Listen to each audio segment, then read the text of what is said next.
All right, go ahead. Okay, so how many of you guys have either Instagram or TikTok and have seen a video or an advertisement for Bloom Nutrition, specifically their greens? Raise your hands. Little scoop. Yeah, It's the like little, for bloating, the little or scoop whatever. stuff. Okay, so that's what we're focusing on today. So for those of you unfamiliar, Bloom Nutrition is this nutrition supplement company. It was started by their founder, Mari, because she embarked on a weight loss journey and she felt that there were no supplements or anything that she could find that felt right for her. So she created Bloom, and now they sell all these products like pre-workout, fish oil, vitamins, supplements, their greens and superfoods powder, and then collagen and a lot of other things. But the main thing that we're focusing on today and that has been taking the internet by storm is their greens and superfoods.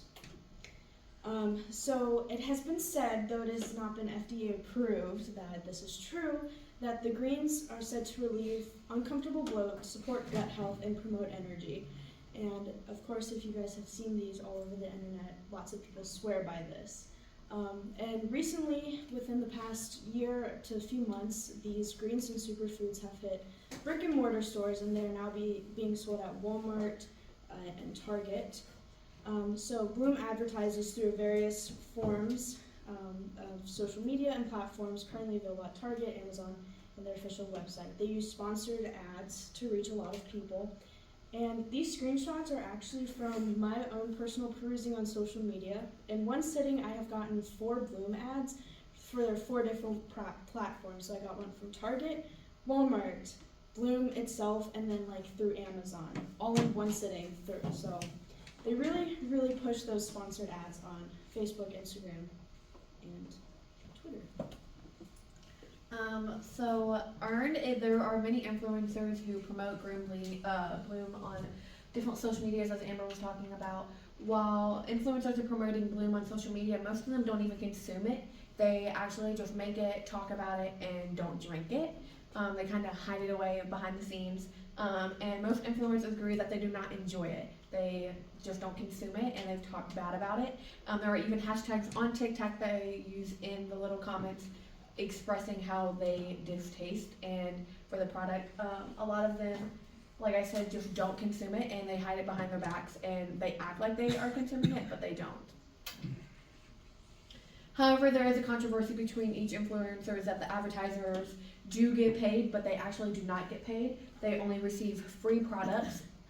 This is due to Bloom being considered a smaller business. Bloom has a very specific social strategy. In many Bloom #Bloom partner videos, the product is featured in, but attention is never really drawn to itself. So for instance, it'll be like a day in a life with me, but they always incorporate having their Bloom as a drink, even though they don't really consume it, but they put it in there just to advertise it.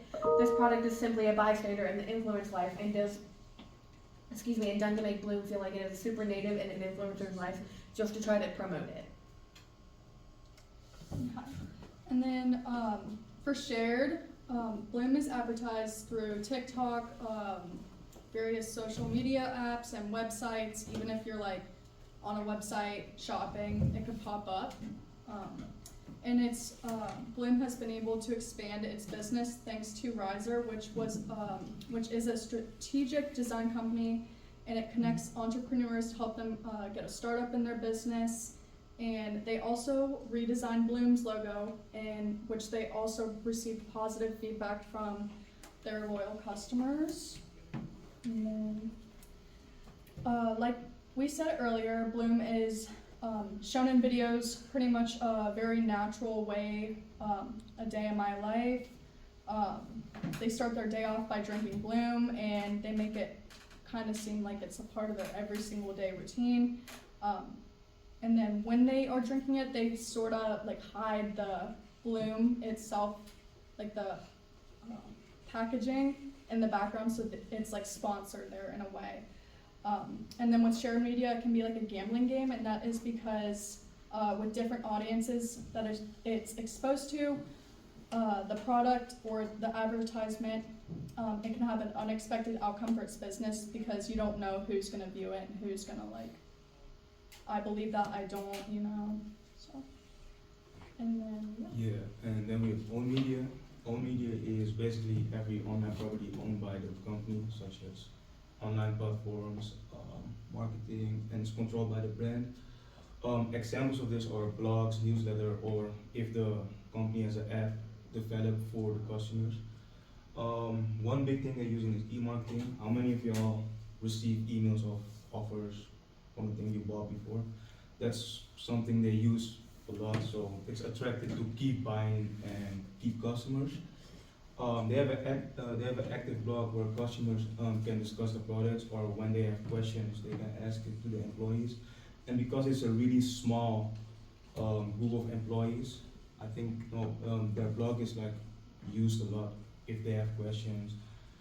And social media is the main form of promotion and the way they handle things. As mentioned before, they're active on Instagram, TikTok, even Facebook, and that's how they manage things.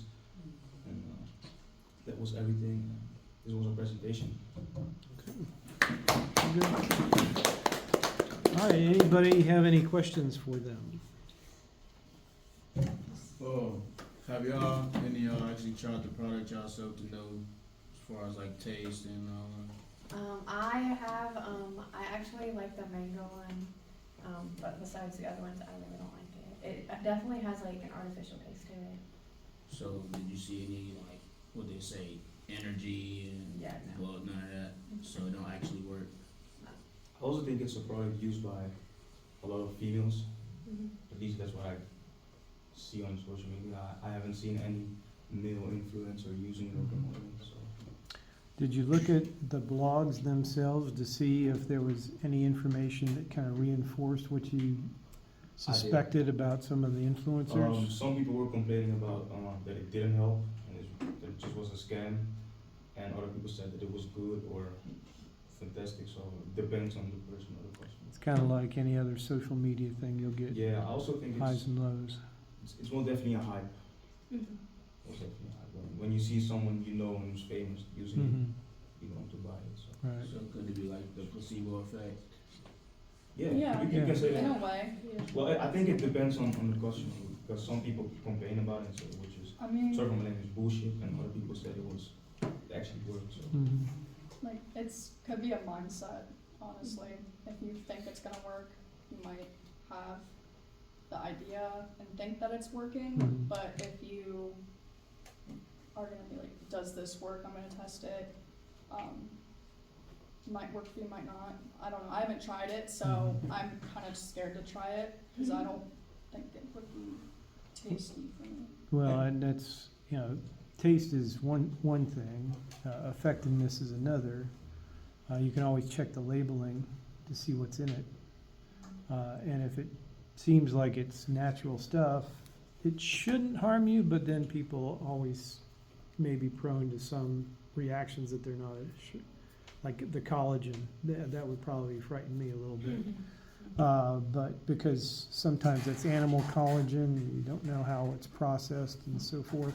It's different than what it has been, but unless they've done double-blind studies. My wife has been into kind of remedies and that sort of thing, so she's always, as a nurse, she can kind of check things and be aware of some of the cautions, but a lot of supplements and stuff have never been tested medically for double-blind studies, so it's kind of interesting that some people are catching on to it, they're reporting it, and they're allowing that stuff to be on the blogs, so people can kind of make up their own minds. So, but yeah, usually supplements by themselves, they don't taste good. Medicines don't taste good generally, but a spoonful of sugar with everything. Amber, did you want? Cameron had a question. You also wasn't FDA approved. Yes. So, yeah, I was on their website. Sorry, for their greens. I haven't looked at like all their other products, but for their greens, they have an asterisk by all their claims to relieve bloat, to relieve this, blah blah blah. And you have to scroll down to the very bottom of the page to where you get to like all the other like bloom stuff. Like you have to scroll past all of these things, and it says these claims are not supported by the FDA. So take it as you will, but It's kind of scary. Well, that's their way of protecting themselves too, because if they make those claims and they don't qualify them, they're open for lawsuits. So, Yeah, that's what I want to say. They have to do it, otherwise people can just lawsuit them. Yeah, that's what I was thinking. I was like, they probably have to say it so Yeah. that they can't be like get in trouble for it. Do you guys know like what's actually in the product? Me personally, I haven't checked. Greens.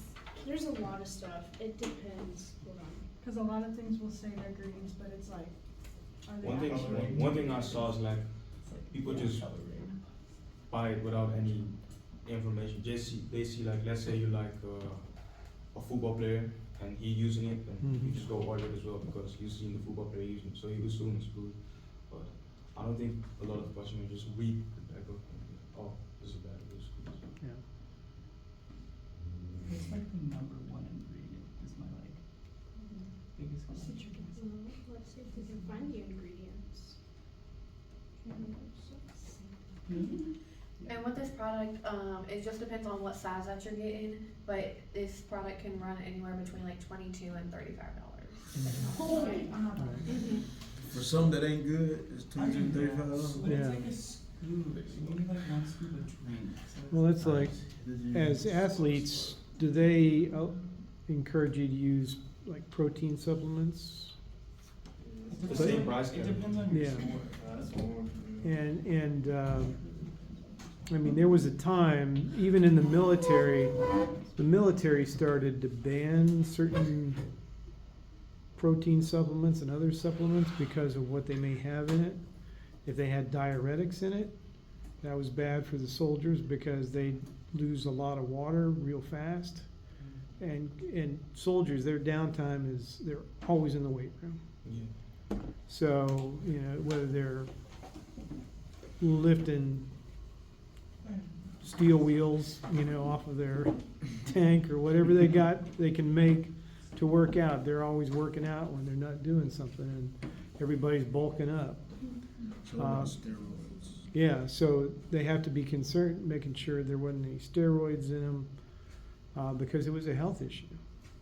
People, perfectly fit soldiers would be falling out because they'd be dehydrated, or they'd be putting supplements in their water. And water is still the best thing for you in many ways, but Especially with this product, I'd say it's also the generation we live in. Being a fit influencer or being fit is like, it's a hype. mhm. So if you're trying to get into that and you see a lot of people doing it around you and you see a product like this, I won't say you're lazy, but like it's an easier and quicker way to Mhm. maybe lose weight or eat or start being healthier. Right. So you're just buying it just for, okay, it's easy and I see other people reviewing it or Mhm. people that are famous, so I have to, it's easy to trust, so that's why a lot of people are just buying it without reading the back of it, like actually looking it up. So. Right. A lot of people just like conform now. Mhm. Everyone just The bandwagon. follows. Yeah, No one knows how to just do their own thing. yeah. So they just kind of follow. I think it's for comfort in their own. They don't like to be not an outcast, but someone who doesn't do what it seems what everyone is doing. Yeah. You know? But there's also a certain fear of medicine too, traditional medicine, that they want to try to do things that are natural and not some processed medicine that's made out of chemicals, like oils and other stuff. So they're looking, they think green, it's made out of vegetables and other things, but it could be seaweed for all we know. Seaweed's perfectly fine as a food, but it may not necessarily be true for everybody. So, any other questions? All right, good job, everybody.